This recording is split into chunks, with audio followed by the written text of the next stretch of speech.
दोस्तों, आप सभी का मेरे चैनल पूनिया कहानी में बहुत बहुत स्वागत है। आज हम जितिया व्रत की कथा सुनेंगे व इसके महत्व के बारे में जानेंगे कि जितिया व्रत क्यों किया जाता है। यह व्रत अपनी संतान की लंबी उम्र व स्वास्थ्य के लिए किया जाता है।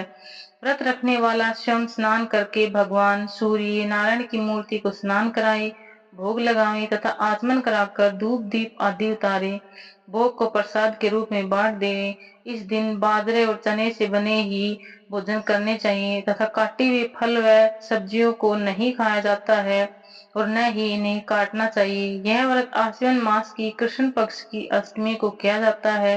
इस दिन सूर्य नारायण की पूजा करनी चाहिए। इस व्रत के करने से जिनके पुत्र होते हैं परंतु जीवित नहीं रहते, जीवित रहने लग जाते हैं, साथ ही मृत अवस्था से दोष होता है तो वह दोष दूर हो जाता है। बात है, जब भगवान कृष्ण द्वारिकापुरी में निवास करते थे, उस समय एक ब्राह्मण भी द्वारिका में रहता था। उसके 7 पुत्र काल के गाल में बचपन में ही जा चुके थे। इस दशा को देखकर वह ब्राह्मण बहुत दुखी था।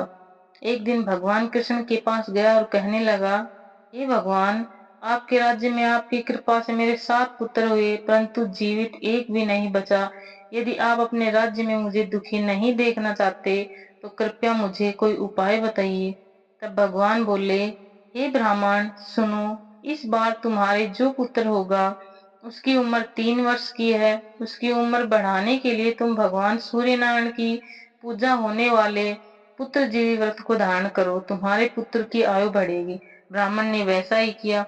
जब सभी परिवार सहित हाथ जोड़कर खड़े होकर वह भगवान सूर्य नारायण से विनती कर रहे थे, सूर्य देव विनती सुनो, पाओ दुख अपार, उम्र बढ़ाओ पुत्र की कहता मैं हूँ बारंबार।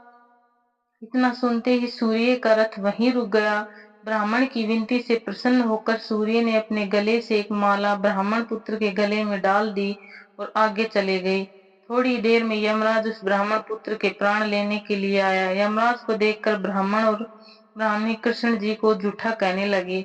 भगवान कृष्ण अपना अनादर जानकर तुरंत सुदर्शन चक्र लेकर आ गए और बोले, इस माला को यमराज के ऊपर डाल दो।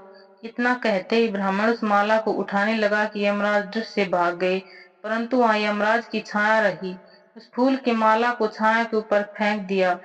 उसके बाद छाया शनि के रूप में आकर भगवान कृष्ण की प्रार्थना करने लगी। भगवान कृष्ण को शनि के ऊपर दया आ गई और पीपल के वृक्ष पर रहने के लिए कहा। तब से शनि की छाया पीपल के वृक्ष पर निवास करने लगी।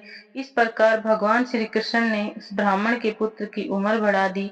इसलिए हे भगवान, जिस तरह उस ब्राह्मण के लड़के की उम्र बढ़ाई है, उसी तरह सबकी उम्र बढ़ाना व सभी को पुत्र प्राप्ति का सुख देना।